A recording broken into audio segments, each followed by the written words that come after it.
hello लोगोफोर बरायबाय बड' जब info official YouTube चेनेलाव दा नोंथांमोननो लेटेस्ट आपडेट लाबोदों बेनो जाबाय BTR डेभलपमेन्ट फेल'शिप दा बिनि बागै आं सिगांनो भिडिअ होदोंमोन साख्रि भेकेन्ट पस्ट ओंखारदों होननानै दा फाइनालि बेनि डेट ओंखारबाय एग्जामनि थाखाय दा बे एग्जामा अनलाइन ना अफलाइन बेखौ दिन्थिगोन देन बेनिफ्राय सेलेरि मोनगोन जायफ्रा ब्लक लेभेलाव थायो 27,000 बेनिफ्राय जायफ्रा डिस्ट्रिक्ट लेभेलाव थायो 65,000 बेनिफ्राय जायफ्रा स्पेशलिस्ट बिथांमोना 1,25,000 आरो जायफ्रा हेड थ' बिथांमोना 1,50,000 पार मान्थ मोननाय जायो स' नोंथांमोननि राङारि दान बान्था देन बेनिफ्राय जों नायगोन डिटेल्सखौहाय बेनो जाबाय बे एग्जामा मा प्रसेसिं जागोन आरो बेयाव बोरै सेलेक्सन खालामो आं नोंथांमोना डिटेल्सखौ होगासिनो दङ जायफ्रा भिडिअ नायनानै मोजां मोनो लाइक खालाम कमेन्ट्स खालाम आरो लोगोसे चेनेलाव गोदानै फैनायफ्राबो साबस्क्राइब खालामना ला मानोना गोबां जब्स फैगासिनो दङ लोगोसे BTR आवबो स' नोंथांमोना दा बावैनो जबनि भेकेन्सि मोननो हानाय दा बिदिब्ला गोबाव खालामा जों थांनि फै अफिशियेल साइटआव दा लोगोफोर जोंहा अफिशियेल साइट दंखायो बेनो जाबाय BTR डेभलपमेन्ट थ' नोंथांमोना बे वेबसाइटखौ फैनांगोन आं लिंकखौ डिसक्रिप्सनाव होनानै देन बेनिफ्राय बेबादि पेज मोनो आरो स' बेयाव गासैबो जायफ्रानोखि स्टाफनि दङ बेयाव नोंथांमोना माखासे लिस्टखौ नायनो हागोन देन बेनिफ्राय बेयाव नोंथांमोना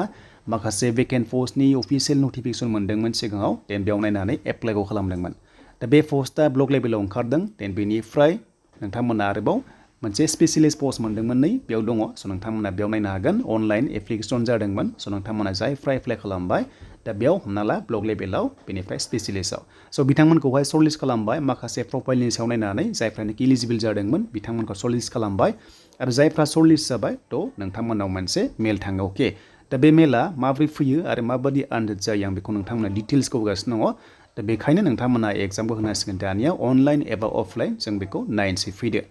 दा बिदिब्ला गोबाव खालामा जों नायनो फै माबादि डिटेल्सआवहाय नोंथांमोनखौहाय एग्जाम लागोन आरो बबेनिफ्राय लागोन माबादि रोखोमै लागोन फाइभा लागोन ना एग्जाम जागोन बेनि सायावबो डिटेल्सखौ नोंथांमोना मोनजोबगोन जास्ट भिडिअखौल' नोंथांमोना जोबजासिम नाय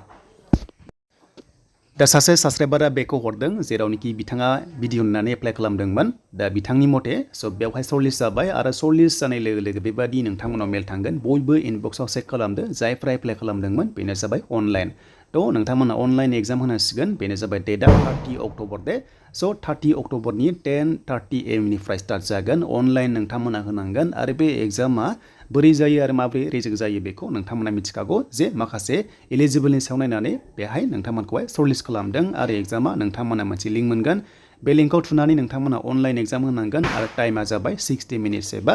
1 आवार एग्जाम जागोन बेयाव नोंथांमोना मोजां रिस्क लानानै एग्जामखौ होनांगोन माखासे गाइडलाइन्सफोरखौ नोंथांमोना मेलाव नायबानो जाबाय स' नोंथांमोना मेलाव गाइडलाइन्सखौ नाय ओरैबायदि गाइडलाइन्स फैयो जे एग्जाम लिरोबा आनजाद लिरोबा नोंथांमोना रावबो गैयियाव लिरनांगोन रुमावहाय मोजां लिरनांगोन आरो रावनिबो बेयाव नोंथांमोना सायखं नुजानो मोननाय नङा बा नुहोनो मोननाय नङा जुदि नुयोब्ला बा दावराव खोनायोब्ला नोंथांमोनखौ रिजेक्ट खालामनाय जागोन देन बेनिफ्राय नोंथांमोना बेवहाय फेस स्केम थागोन आरो अडिअ बेवहाय स्केम जाजोबो अडिअ रेकर्डिं जाजोबो जाहाथे रावबो थाफानो मोना दा बेनि सोमोन्दै लोगोफोर बेयाव नोंथांमोननि प्रफाइलखौ नायनानै सर्टलिस्ट खालामबाय आरो बे एग्जामाव जायफ्रा पास जायो सेकेन्ड स्टेज दङ बेनो जाबाय PI एबा पार्सनेल इन्टारभिउ एबा भाइभा जागोन बेबो अनलाइन जागोन दा बेनि सोमोन्दै दिनैनि बिग आपडेट स' नोंथांमोननि थाखाय latest update BTR development fellowship